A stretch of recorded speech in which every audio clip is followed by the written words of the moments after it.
Hi everyone, I'm Patty. Welcome back to my channel.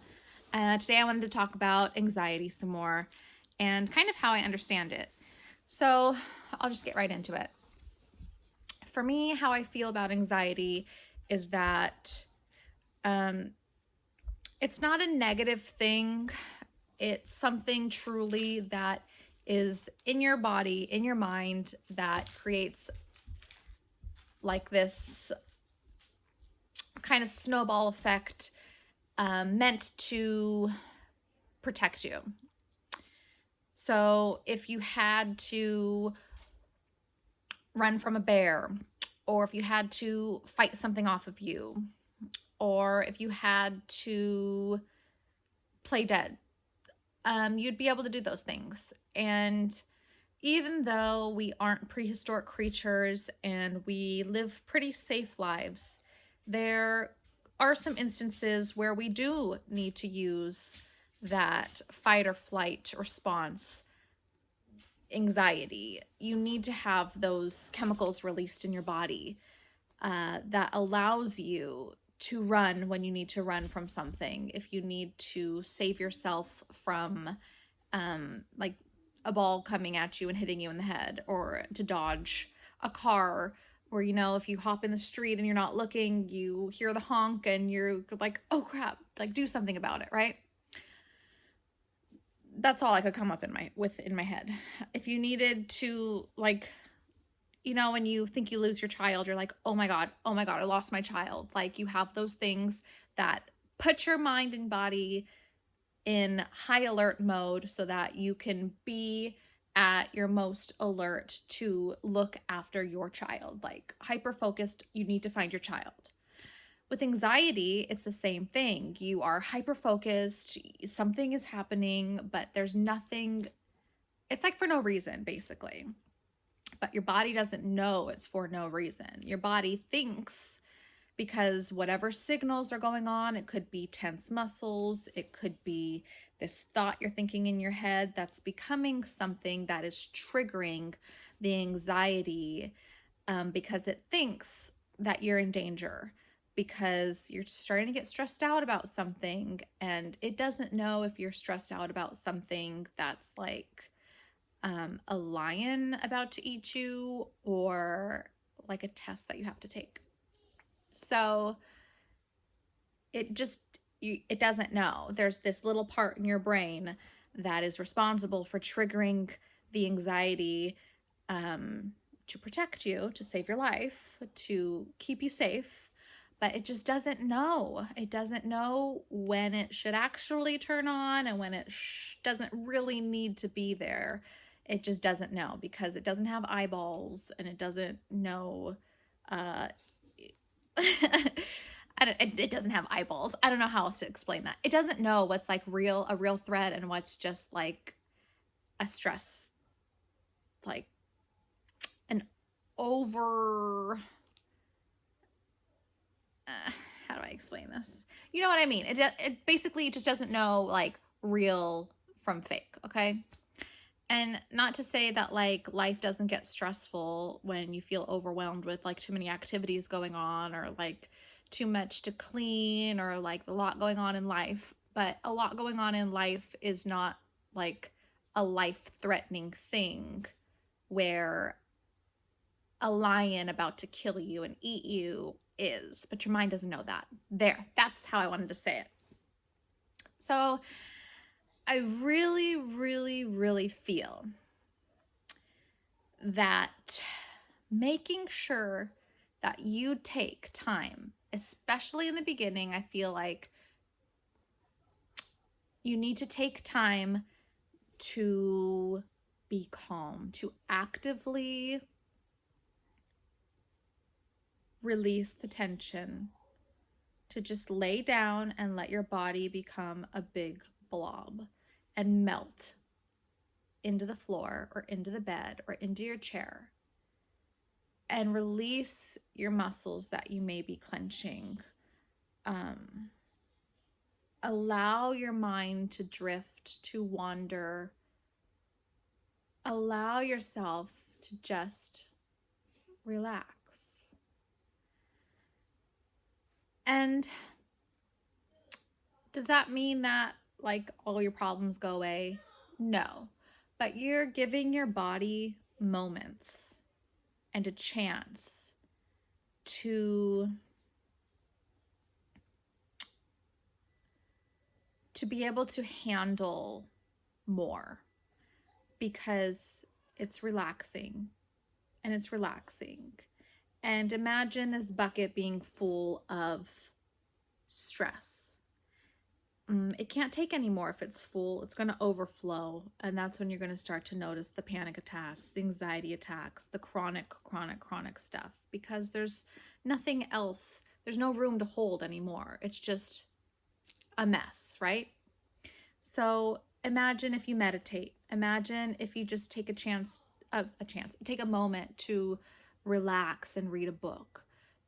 Allow yourself to be bored on your day off and not feel the need to be doing, but give yourself the chance to do nothing, an opportunity to relax.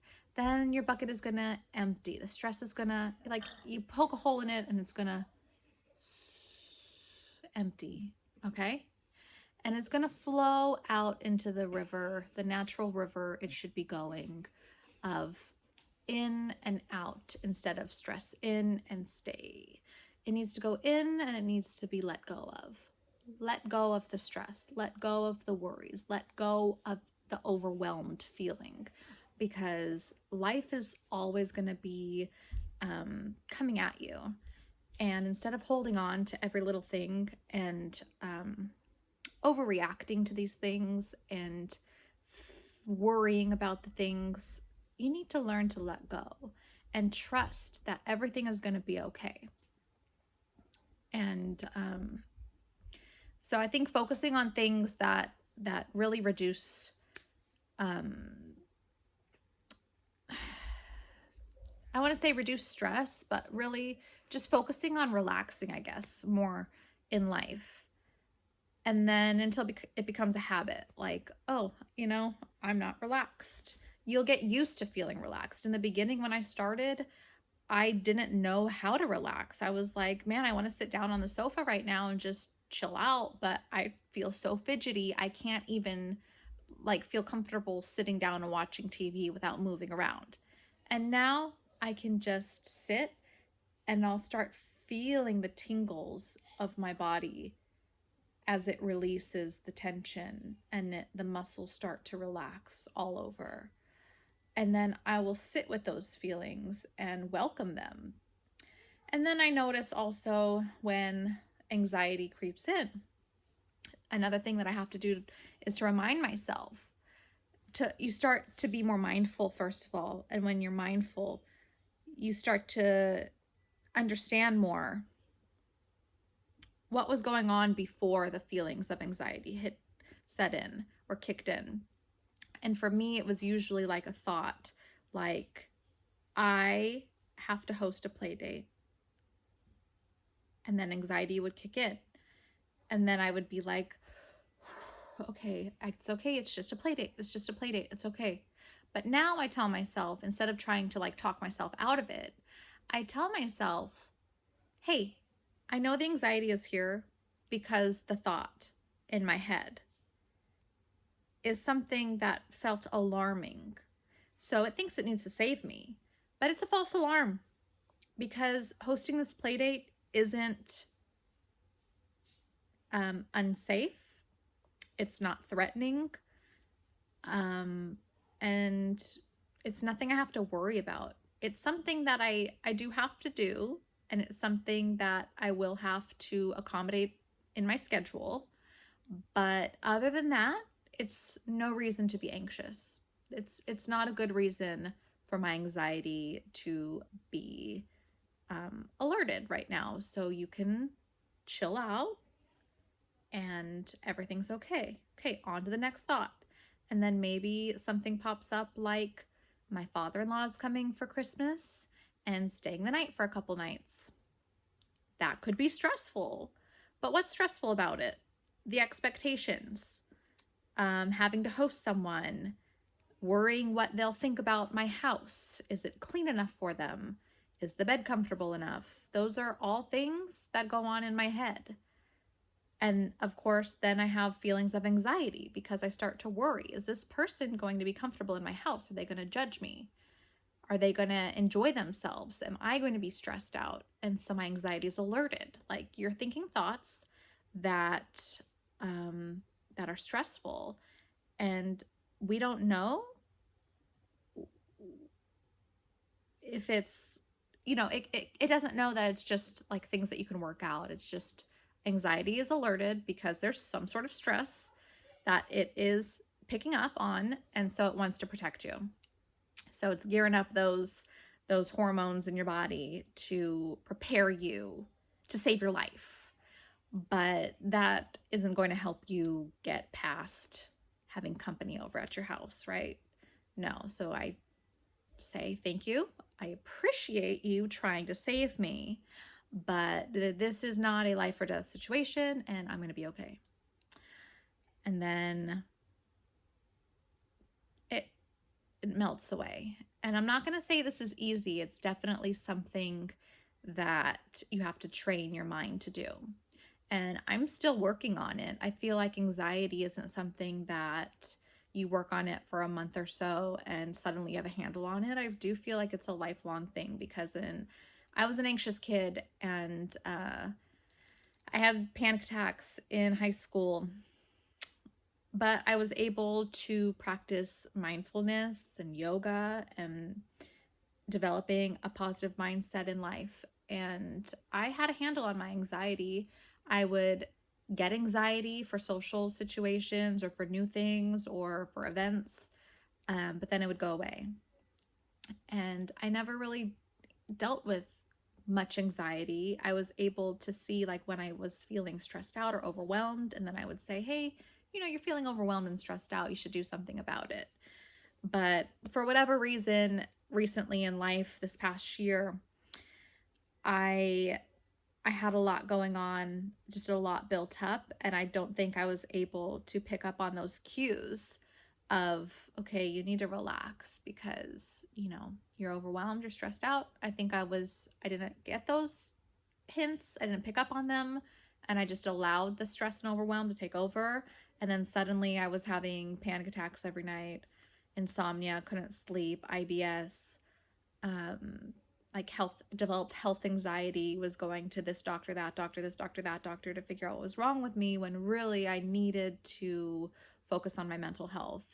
I do think it was postpartum stuff that kind of spiraled out of control that I never went to the doctor and discussed my mental health after having my baby. And I do think I was depressed, and that all led to other things that led to anxiety, and suddenly I was just in a bad position, and I went on medication, antidepressants, to help me because even with therapy, I couldn't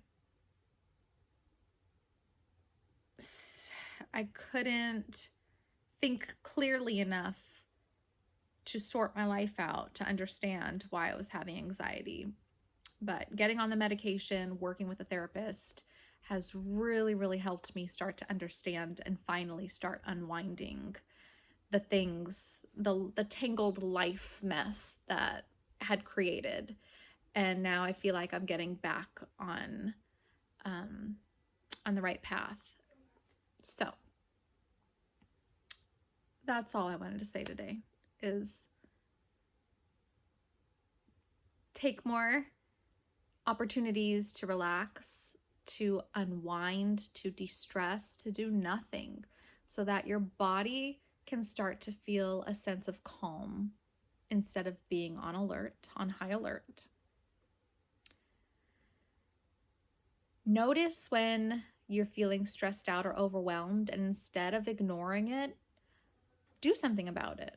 Instead of avoiding it, that's when you really need to make time to stop everything and take a moment to check out and check into your body, and to reassure it that everything's okay. But sometimes you can't just talk your way out of it in your mind. You can't think your way out of it. You have to make your body believe it. And that means relaxing your body. And when your body relaxes, then your mind is like, okay, the body's relaxed, so everything must be okay. That's the importance of the body and the mind connection. They work together, okay? So try not to tense up your body. And then also just remind yourself that anxiety is not here to hurt you. Anxiety is truly here to save you, to protect you, to keep you safe. It wants you to be safe. But it's funny because when you have anxiety, you don't feel safe. So just remind yourself, I like to say, talk to your anxiety. Tell your anxiety, because that's the part of your brain that you want to talk to. Talk to your anxiety and just remind it that that you're not in danger. It's just thoughts, and the thoughts are causing you to wonder, or they're causing some stressful thoughts to pop up, but they're just thoughts. And then create a good mindset about whatever situation it is. So if my father-in-law is coming over, just remind myself that I'm glad I'm going to be spending Christmas with family. I'm glad my kids are going to be able to see grandpa, and he's coming over to my house. So I'll be the best host I can be, but I'm not going to do anything that makes me feel stressed or overwhelmed because I'm worried about what he'll think of me or think of my house. That's a him problem, not a me problem. So I just need to relax and be peaceful and be happy and be optimistic, but I'm not going to worry about what he thinks about my house. That's important. So just remind your anxiety, and if you need to back it up with all the reasons why this won't be stressful, go positive. Go to that positive place and turn a stressful situation into the best scenario possible. And then that is something to focus on that's positive, but that's also something that helps you release that anxiety, because you're telling your anxiety, don't need you, but then you're also backing it up with like, because look, this situation, even if you don't know if it's a lion or what, these are all the ways I can handle that lion myself. I don't need you, but thank you. And yeah, before this video is too long, like they always are, I'm gonna hop off because that's kind of just what I wanted to say about anxiety today. And I hope it helped you a little bit to understand. But I also do acknowledge that everyone has kind of a unique anxiety journey leading up to their aha moments. So just be easy on yourself, and just don't stress out about it. It's not a forever thing. You're going through something in life, or you've gone through something in life, and you'll get back on track. Things will mellow out. Things will get back to normal. Or maybe this is just what you needed to transform your life in a way that allows you to live a more authentic life. Maybe. That's what I feel like is happening to me right now. I feel like a transformation coming on to where I'm getting back on track to living a more authentic life. And maybe I was being a little bit fake in some of my goals. And yeah, I just feel like I'm doing me. I'm being more true to myself right now. And that's the best thing you could be, is true to yourself. So that's all I have to say. Peace, chill out, go relax your bones, take a bubble bath, read a book, enjoy your day. If you have sunshine, go out and soak it up. I don't have sunshine today, so I'm gonna go eat pizza.